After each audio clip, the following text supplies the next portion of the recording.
Tem coisas que só acontecem quando a gente fecha os olhos, mas tem outras que só aparecem quando a gente insiste em mantê-los abertos. Diogo não acredita em lenda, nem em fantasma, nem em demônio.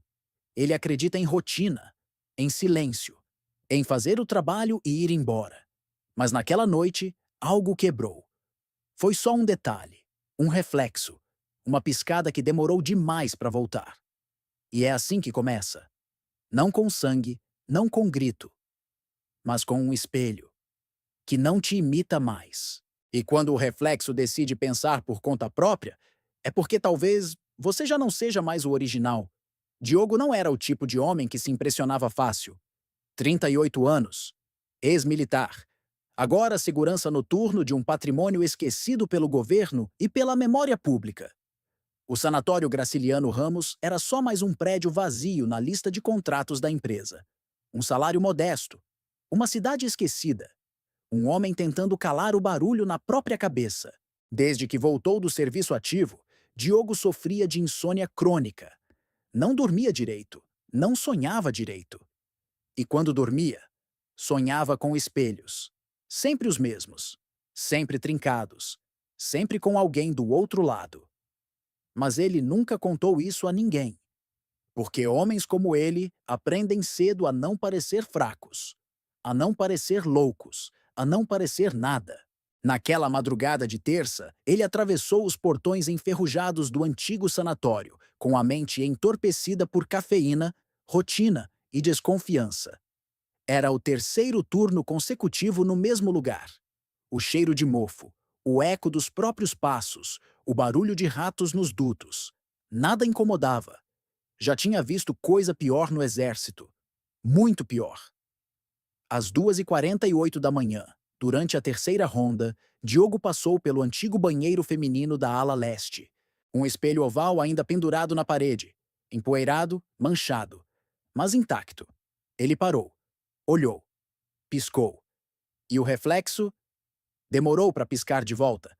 Meio segundo, talvez menos. Mas para quem já viu a morte cara a cara, meio segundo é uma eternidade. Ele sabia. O corpo sabia. Ficou ali por alguns segundos, encarando o próprio rosto. A luz fluorescente tremia. O rádio chiava baixinho. E o reflexo, agora perfeitamente sincronizado, o encarava de volta como se nada tivesse acontecido. Ele deu de ombros, anotou no bloquinho. Ilusão ótica, cansaço. Mas por dentro havia um silêncio estranho. Um tipo de silêncio que só aparece quando alguma coisa quebrou. Mas você ainda não sabe o quê.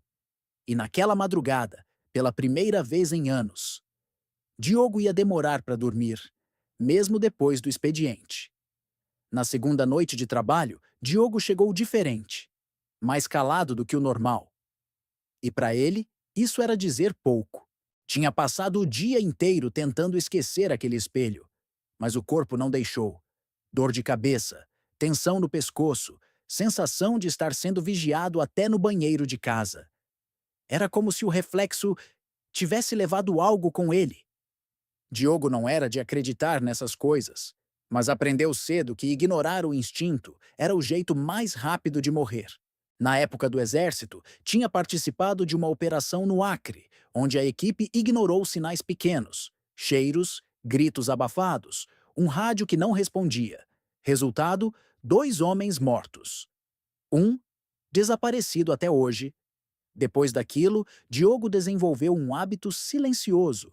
Quando algo parecia fora do lugar, ele investigava, mesmo que fosse só para provar para si mesmo que não era nada. E foi com esse espírito que, na segunda ronda, ele decidiu entrar na sala de arquivos do hospital. Queria saber quem tinha trabalhado ali, quem tinha ficado internado. E, se possível, descobrir se alguém já tinha passado pelo que ele viu no espelho. O lugar era um túmulo de papel velho. Fichas amareladas, nomes apagados pelo tempo, relatórios médicos carcomidos. Mas atrás de um fichário embolorado, encontrou algo que não parecia igual aos outros. Um caderno duro, pesado, com capa preta e uma fita vermelha costurada no canto. Na etiqueta, o nome estava escrito com caneta azul, agora quase desbotada. Paciente 43, Isadora da Costa. Folheou sem pressa. O diário era sujo, com páginas manchadas por algo que parecia ferrugem ou sangue muito antigo. Mas a caligrafia era limpa, quase delicada. Isadora escrevia como quem tinha pressa de registrar o que estava esquecendo. As primeiras páginas pareciam confusas, palavras repetidas, desenhos de olhos, datas riscadas. Mas aos poucos, a mente dela ficava mais clara. Ou talvez mais conectada com algo que não era dela. Ela falava de um corredor que afundava a cada passo, de espelhos suspensos que pingavam água negra, de uma voz que não usava som. Contava que, ao dormir, sonhava com o teto se abrindo. E do teto, um reflexo descia. Não igual a ela, mas parecido o suficiente para enganar qualquer um. Diogo sentiu um arrepio correr pela espinha. Não era medo. Era algo pior. Reconhecimento. Então chegou à página central do diário. Ali, a letra mudava. Estava trêmula, suada, quase ilegível. Hoje o reflexo piscou depois de mim. Não foi imaginação. Eu sei o que vi. Ele está acordando. Ele parou. Voltou. Leu de novo. A mesma coisa que ele tinha sentido. Nas páginas seguintes, as frases começavam a se repetir, como se Isadora estivesse tentando se convencer de algo. Ou se manter acordada. Ele me observa do teto. Ele me repete quando quer. Ele escreve junto comigo. Eu não sei mais se sou eu. Eu não sei mais se sou eu. Eu não sei mais se sou eu. Diogo começou a suar. As luzes da sala pareciam mais fracas. O ar mais grosso. Na penúltima página, um símbolo desenhado à mão. Um espelho oval, com um risco na diagonal e uma palavra escrita ao redor dele em círculos. Speculum. E por fim, a última frase, isolada, solitária, como se ela tivesse sido escrita com o último resto de sanidade. Hoje não quero mais acordar. Diogo fechou o caderno com as mãos trêmulas.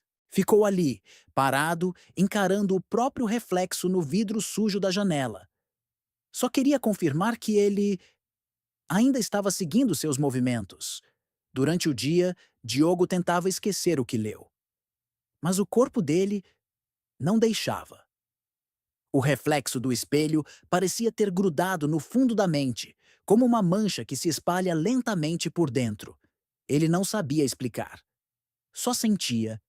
E a pior parte era que tudo, ao redor, parecia começar a conspirar a favor dessa sensação. Na quinta-feira, enquanto esperava o café ficar pronto numa lanchonete do centro, reparou no vidro da porta. Seu reflexo estava lá, claro. Mas por algum motivo, parecia levemente atrasado. A mão dele coçava a nuca. E por um segundo, o reflexo não coçou. Diogo se virou imediatamente. O coração disparou.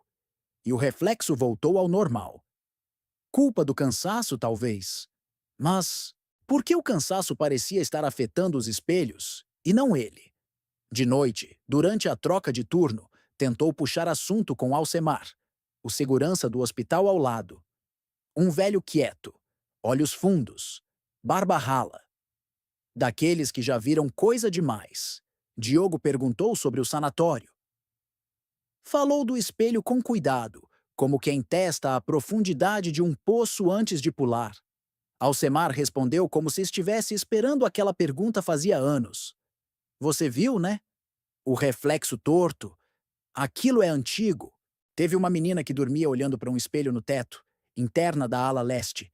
Um dia ela dormiu, mas o reflexo dela ficou. Diogo tentou rir. Ficou? Como assim? Ficou. Alcemar não riu de volta. Teve gente que viu, funcionário antigo, mas quem falava demais, sumia. E quem via, parava de dormir. Naquela noite, Diogo não voltou direto para o alojamento. Precisava andar. Sentir o ar frio na cara. O corpo dele tremia. E não era de medo. Era como se algo dentro dele estivesse tentando acordar. Passou numa vendinha. Comprou cigarro, mesmo sem fumar. E enquanto esperava o troco, uma menina de uns 9 anos puxou a camisa dele. Vestia uma blusa branca encardida, cabelo embaraçado, olhar fundo demais para a idade. Moço, seu olho tá errado. Diogo se agachou. Errado como? Quando você vira seu olho, fica olhando. Meu vô disse que isso acontece quando a alma da gente começa a sair devagar. Ela sorriu e correu, sem medo, como se aquilo fosse normal. Diogo ficou parado, travado, e naquele silêncio, uma ideia surgiu sem pedir permissão. E se o espelho não estivesse apenas observando, mas substituindo? Diogo não dorme há 3 dias, não por coragem, por puro instinto. O corpo ainda obedece. Marcha por entre os corredores, respira fundo, mantém o foco. Mas a alma começa a fazer perguntas que ele não quer responder. Nos primeiros dias, ele tentava racionalizar. É só o sono, é só o ambiente, é só o cansaço. Mas chegou um ponto em que o silêncio começou a respirar com ele, como se o prédio tivesse pulmões, como se o hospital estivesse esperando ele dormir. No terceiro dia, o chão parece mais distante. Os dedos doem sem motivo. E o tempo? O tempo começou a se comportar de forma estranha. O relógio digital da guarita pulou 12 minutos. As câmeras do circuito interno gravam coisas que ele não viu. Em uma delas, ele aparece parado diante do espelho da ala leste por 3 minutos inteiros. Imóvel. Mas ele jura que nunca passou por lá naquela noite. Na sexta-feira, às 03h08 da madrugada, ele cochila. Não deita. Não relaxa. Só apaga. 10 segundos. Quando abre os olhos, está deitado numa maca da sala dos fundos. Uma sala que ele nunca usava. Não lembra como foi parar ali. Mas o que o faz congelar é o espelho no teto. Um espelho redondo, com moldura de ferro, sujo, antigo, que não estava ali no dia anterior. E o reflexo está sorrindo. Não um sorriso escancarado, mas um sorrisinho discreto, quase imperceptível. Um sorriso que o próprio rosto dele não está fazendo. Diogo levanta num salto, encara o teto. O sorriso desaparece, tudo parece normal, mas o gosto de ferro na boca denuncia o contrário. Volta pro alojamento cambaleando. Tranca a porta. Senta no chão. Olha ao redor. E aí percebe algo que o deixa ainda mais apavorado. Não há mais nenhum espelho na sala. Ele mesmo os tirou, um por um, durante os turnos anteriores. Mas mesmo assim, ele ainda sente que está sendo observado. Tenta relaxar, respirar. Mas toda a superfície reflexiva se tornou um campo de batalha. Tela preta do celular, pupilas dilatadas no escuro, vidro da janela sujo pela chuva. E em todos eles, o mesmo padrão se repete. O reflexo não está mais sincronizado. Não é só atraso. É autonomia. É intenção. E naquele momento, Diogo compreende algo que o estômago dele já sabia há dias. O sono não é descanso. É acesso. É permissão. É vulnerabilidade. Enquanto ele estiver acordado, talvez tenha uma chance. Mas no momento em que fechar os olhos por tempo demais, talvez quem acorde não seja mais ele. Não foi de uma vez. Não apareceu num susto. Não teve grito, nem sangue. A coisa que vive no espelho não se apresenta. Ela permanece. No quarto dia sem dormir, Diogo começa a perceber que ela já estava ali antes mesmo dele chegar. Talvez desde sempre. Talvez esperando alguém com os olhos cansados o suficiente para não ver mais a diferença. Tudo começou com reflexos. Sombra no vidro do micro-ondas. Rosto duplicado por um segundo na tela do celular. Uma figura parada na beira da porta. Quando ele estava absolutamente sozinho, ele passava horas fingindo que não via, porque se admitisse, ia ter que conversar com ela. E o silêncio? O silêncio era melhor do que saber o nome do que estava ali. Mas não adiantou. Ela começou a se aproximar. Não fisicamente, psicologicamente, como um pensamento que você não lembra de ter tido, mas sabe que veio de você. Na manhã de sábado, enquanto lavava o rosto, viu algo no fundo da pia. Uma mancha escura, viscosa, que escorria em espiral, mesmo sem água. Quando piscou, sumiu. Mas o cheiro ficou. Um cheiro de coisa enterrada viva. Naquela noite, ele não suportou e cobriu todos os espelhos. Lençol, fita adesiva, até papelão. Mas mesmo assim, ela achou outro caminho. Porque a entidade não mora nos espelhos. Ela mora na ideia do reflexo. Qualquer superfície que o imite pode ser porta. E qualquer sono pode ser convite. Diogo começou a ouvir sussurros. Mas o mais estranho, não vinham de fora. Eram vozes narrando seus próprios pensamentos, com entonações levemente erradas, como se alguém estivesse lendo ele, por dentro. Certa madrugada, encontrou uma garrafa de vidro virada no chão, e na curva do vidro, como num filme antigo dobrado, viu algo que congelou seu sangue. Ele, sentado, olhando fixamente para si mesmo, mas os olhos não piscavam. E naquele momento, Diogo entendeu. Aquilo não era um fantasma, nem um delírio. Era um substituto, uma cópia, um duplo, esperando ele cair no sono, para assumir. A planta do hospital dizia que havia apenas 12 quartos na ala psiquiátrica do subsolo. Mas o diário de Isadora contava uma história diferente. Ela escrevia sobre um lugar que ninguém menciona, mas todos evitam. Chamava de A Boca do Reflexo. Diogo leu e releu esse trecho, tentando entender. Até que, olhando os mapas antigos no arquivo morto, notou um detalhe estranho. Um corredor registrado com o código 13B, escondido atrás da antiga sala de eletrochoque. Um espaço que não constava em nenhum documento recente. Como se alguém tivesse feito questão de apagar. Ele passou os 2 turnos seguintes, procurando aquela porta. E quando finalmente encontrou, ela não estava trancada com cadeado. Estava selada. Pregos enferrujados, fitas vermelhas, pequenos pedaços de espelho colados com cera ao redor da maçaneta. Parecia mais um aviso ritualístico do que uma tentativa de bloqueio. Diogo hesitou. Sentiu o corpo gelar, os dedos ficarem dormentes. Mas ele não recuou. Desfez cada selo com cuidado, respirando devagar, como quem tira o coração de alguém com as mãos nuas. A porta cedeu com um estalo seco. Do outro lado, o quarto 13. Sem janelas, sem móveis. Só uma maca no centro do cômodo, uma lâmpada fraca tremendo no teto e um espelho redondo, preso acima da cama. Não era um espelho comum. A moldura era antiga, de madeira entalhada com símbolos estranhos, riscados com algo que parecia unha. No chão, uma velha mesa de aço. Em cima dela, um gravador de rolo. Sem tomada. Sem fita visível. Mas ao fechar a porta, ele ligou sozinho.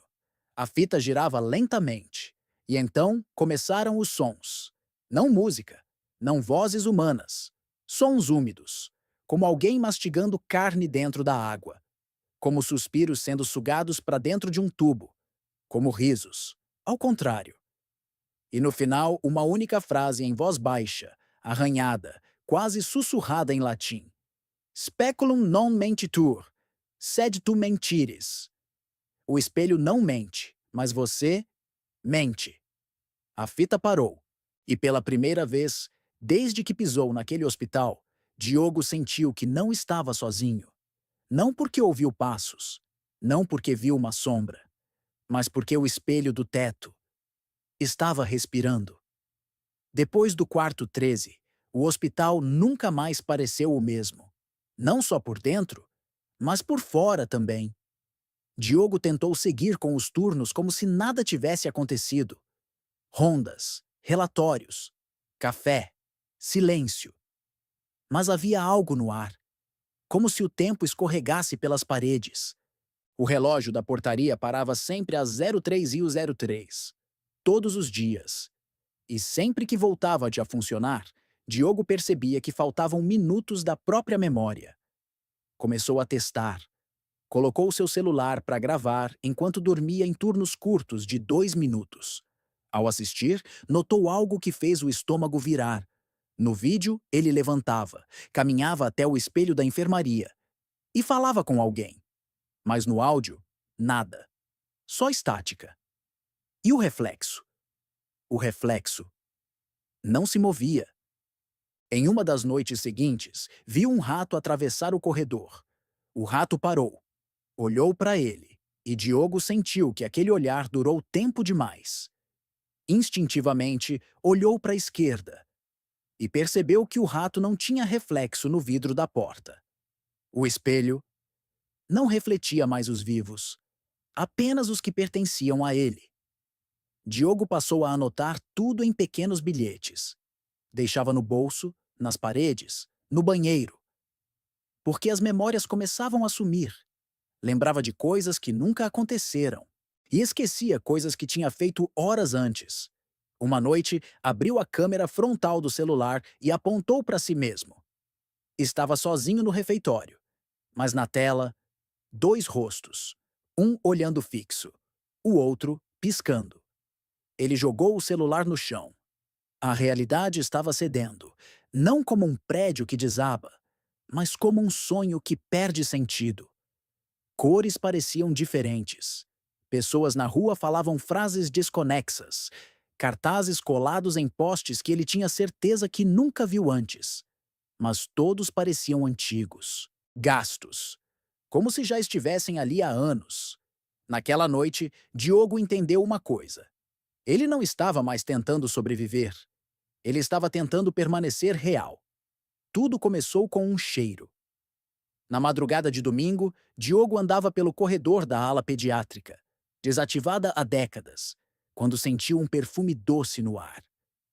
Algo entre sabão de coco e madeira molhada.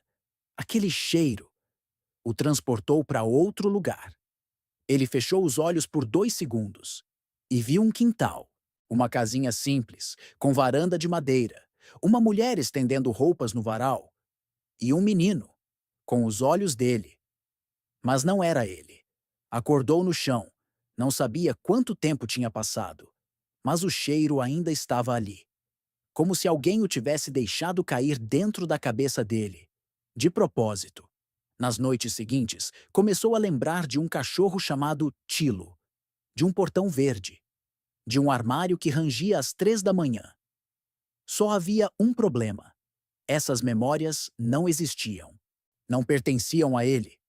Ele nunca teve cachorro, nunca morou em casa com varanda, nunca conheceu ninguém chamado Lúcia, o nome que ecoava nos sonhos com voz de mãe. E o mais assustador? Ele sentia saudade, começou a confundir nomes. Assinou um relatório com outra letra, atendeu o rádio respondendo Posto 3, um setor que não existia. Diogo passou a se olhar no espelho não para se enxergar, mas para confirmar que ainda era ele. Mas nem isso funcionava mais. Porque o reflexo começou a sorrir antes, a olhar de lado quando ele ainda encarava de frente, a seguir outro ritmo. Na madrugada seguinte, tentou se filmar dormindo com câmeras espalhadas pelo alojamento. Reassistindo os arquivos, encontrou uma cena. Ele dormindo. E alguém se aproximando. Mas ao pausar o vídeo, percebeu que a figura que caminhava até ele tinha o mesmo rosto, mesma farda, mesmo jeito de andar. Mas os olhos. Os olhos estavam completamente pretos. E ele sorria. Diogo desligou tudo, apagou as luzes, cobriu os espelhos com toalhas molhadas e sentou no chão. Porque agora o medo já não era de ver a entidade, era de ser ela. Chegou um momento em que Diogo entendeu. Não dava mais para fugir. Não havia mais fronteira entre o sono e a vigília, entre o hospital e o outro lado, entre ele e aquilo. Tudo estava misturado, fragmentado, como um espelho estilhaçado que ainda tenta refletir algo inteiro. Naquela noite, ele não fez a ronda. Não registrou a presença. Não ligou o rádio. Apenas entrou na ala leste com o mesmo uniforme suado de 3 dias e levou consigo o que restava: uma garrafa de água, uma câmera velha e uma carta escrita à mão. Se eu não voltar, que pelo menos alguém saiba o que eu vi. Ele voltou ao quarto 13. As fitas estavam todas no chão, como se tivessem sido rejeitadas. O espelho no teto agora estava limpo, polido, redondo como um olho faminto. E na parede, uma frase que não estava ali antes, escrita com algo que parecia ferrugem ou sangue. O reflexo é mais forte quando a alma está cansada. Diogo subiu na maca. Deitou, a cabeça apoiada direto no ferro frio, a câmera apontando para cima. Fechou os olhos e respirou fundo. 1, 2, 3 vezes. No instante em que o sono o pegou, tudo virou líquido. A maca desapareceu. O teto afundou e ele caiu, não no chão, mas no espelho. Do outro lado, havia um hospital idêntico, mas com corredores mais longos, portas mais altas e uma gravidade que pesava na alma, não no corpo. As paredes respiravam, o chão pulsava, e as vozes sussurravam em nome próprio. Diogo andou, descalço, sem farda, sem tempo. No fim de um corredor que não terminava, encontrou uma porta branca, com seu nome completo escrito à mão. Letra de mulher. Mesma letra do diário de Isadora. Ele abriu. Lá dentro ele viu a si mesmo, mais velho, mais magro, preso a uma cadeira, sorrindo. E a voz dele, do outro, disse apenas: Demorou, mas agora você também pertence. Esse é o ponto sem volta, a travessia é feita. A entidade, o reflexo, o sono, a identidade, tudo agora é uma coisa só. Posso seguir com o último bloco. O plantão da semana seguinte correu normalmente. Relatórios atualizados, portões fechados, sem incidentes. Um novo segurança assumiu o turno noturno. Jovem. Tranquilo. Disseram que o antigo funcionário, Diogo, pediu desligamento voluntário. Sumiu sem deixar número, sem pegar rescisão. Só deixou o armário trancado e um bilhete colado do lado de fora, escrito à mão. Nunca olhe por muito tempo e nunca durma onde há espelho. O novo segurança riu. Achou que era brincadeira. Arrancou o bilhete e jogou no lixo. Abriu o armário. Dentro, apenas um espelho de bolso. Pequeno, rachado, virado para baixo. Ele pegou o espelho, olhou rapidamente. Nada de estranho. Só seu próprio rosto. Mas, por algum motivo, sentiu vontade de virar o rosto devagar. E o reflexo, por uma fração de segundo, não virou com ele.